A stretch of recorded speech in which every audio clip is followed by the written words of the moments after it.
quá rồi, bão tới là ngập cống luôn rồi. Quá trời quá, bão tới rồi, bão tới rồi, quá lớn rồi, ngập cống luôn rồi.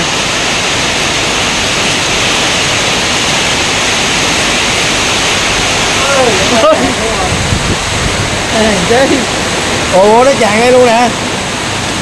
Ôi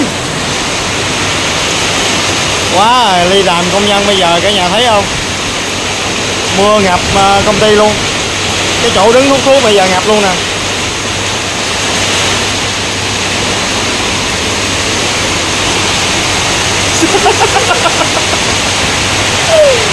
Đứng gì nè. Ôi ơi, quá trời nhá, quá mưa lớn kìa, bão luôn à, quá lớn luôn cả nhà ơi.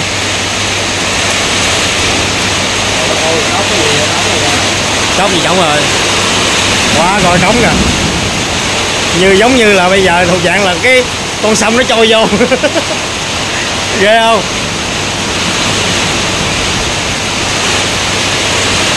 Wow, ở trên đất liền mà công ty mà vậy nè,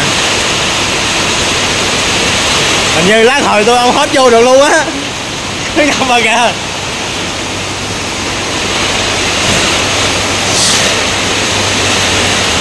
quá lớn luôn.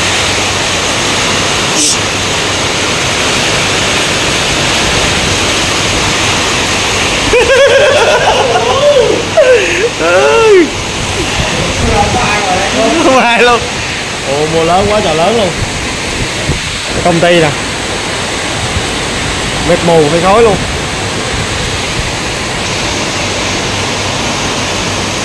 Như cái biển luôn rồi. Má trên mình mà mưa vậy là hư luôn. Hư lúa luôn, ngập luôn.